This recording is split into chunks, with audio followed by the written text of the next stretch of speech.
एक बार फिर आप सभी को यीशु मसीह के नाम में सलाम। आप सभी लोग सलामत रहें, खुश रहें, अच्छे रहें। एक बार फिर हम एक नई बाइबल की जानकारी को लेकर आपके सामने हाजिर हैं।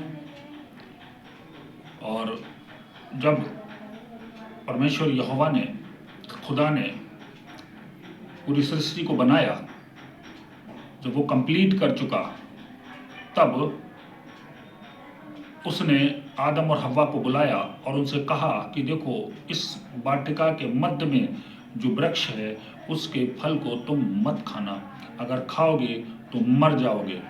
तब शैतान हव्वा के पास आया जब हव्वा अकेली थी, और उसने हव्वा से कहा, क्या सच में तुम्हें यहोवा ने ऐसा ही कहा है? उसने कहा हाँ। तो उसने कहा कि अगर तुमने उस फल को खाया तो निश्चय न मरोगे, बल्कि तुम्हें भलाई और बुराई की जानकारी हो जाएगी। वह फल देखने में अच्छा था, मनभावन था, और हव्वा ने खा लिया।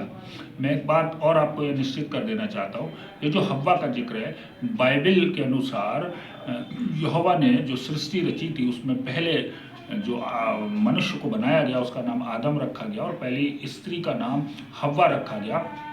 और इस चीज़ को कुरान, तालमुद और बाइबल तीनों ही इसको मानते हैं। यहाँ जो बड़ी खास बात है वो हमने कभी ये ध्यान नहीं दिया कि सांप आया और सांप ने हव्वा से बातचीत की, वो मुंह से बोला। इसका मतलब उस समय सांप और अन्य पशु पक्षी बोला करते थे मनुष्य की तरह। फिर यहोवा ने इस बात के विरोध में जब उन सबको सजा दी तो शैतान को कहा कि अब से तू पेट के बल चलेगा। इस बात से ये सिद्ध होता है कि इससे पहले उसके पास पैर या पंख रहे होंगे, क्योंकि यहोवा ने यह सजा दी कि पेट के बल चलेगा। और आगे की जो जानकारी आप जानते हैं कि स्त्री को कहा गया कि तू जब गर्भवती होगी और पुत्र जब संतान उत्पन्न करेगी तो अपार पीड़ा होगी।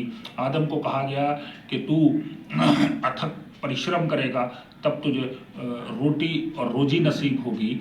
शैतान से कहा तू पेट के बल रेंगेगा, और पृथ्वी को यह अभिशाप दिया कि अब से तू ऊंट कटारे उगाएगी जब तक मनुष्य तेरे देखभाल नहीं करेगा। सो अजीजों, आज हम आपको ये बताना चाहते हैं कि इस बात से ये सिद्ध होता है कि उस वक्त पशु पक्षी बोला करा करते थे, और वो जो सर्प जिसने हव्वा को बहकाया था उसके पैर हुआ करते थे। खुदा आप सबको आशीष और बरकत दे, आपको संभाल के रखे। जब एक बार फिर हम नई वीडियो के साथ आपके सेवा में हाजिर होंगे। आप सभी को खुशामदीद। खुदा आप सबको सलामत रखे। आमीन।